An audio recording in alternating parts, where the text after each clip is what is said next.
balita na ika'y mawiwili. Mga nagbabagang kamao, mga buksi. So mga par, matapos nga po magbigay ng matinding fight plan ang Matchroom CEO na si Eddie Hearn sa kanyang bagong alaga na si Shakur Stevenson, na pagkatapos daw nito mga idol sa laban niya kay Joe Cordena sa October, isusunod daw nito mga idol sa William Cepeda at Gervonta Tank Davis. Mga big fights lang daw ang ibibigay ni Eddie Boy kay Shakur, sa rason na deserve niya daw ito mga idol, matapos ang hindi makatarungan na ginawa sa kanya dati ng top rank nung nasa pangangalaga pa ito ni Bob Arum, kung saan maliban kay Shakur Stevenson mga idol, may plano din si Eddie Hearn sa kanyang kaibigan at dating alaga na si Devin Haney para sa comeback fight nito matapos wasakin ni Ryan Garcia. Ayon kay Eddie Boy mga idol, gusto niya daw mapalaban ulit si Devin Haney sa isang world title fight sa super lightweight kontra sa IBF champion na si Liam Paro ng Australia. At target daw ni Eddie Boy mga idol na mangyari ito sa buwan ng December. Mas maganda daw ang matchup na to mga idol dahil kilala na daw si Devin Haney sa Australia matapos niya talunin ng 2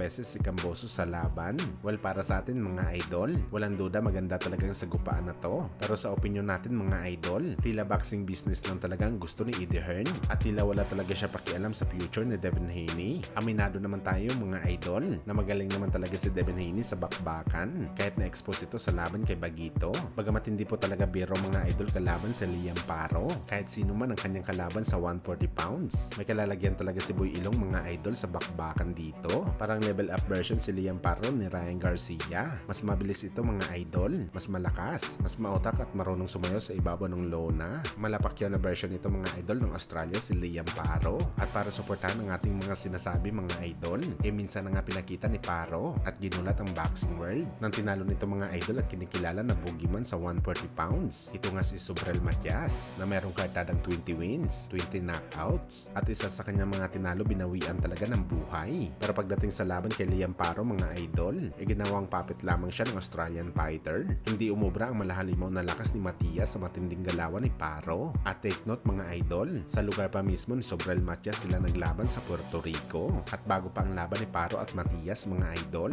nauna na rin ginulat ni Liam Paro ang US nang pinagapang nito ang number 1 prospect sa 140 pounds na si Montana Love. Kaya para sa atin mga idol, isang risky na laban to para kay Devin Haney. Kaya pa man nasigurado tayo mga idol na naalog na talaga ang tornilyo ni Boy Ilong sa kanyang ulo matapos ang rumaldumal na bugbog na sinapit niya sa laban kay Ryan Garcia na halos 6 na buwan pa lang ang nakakalipas.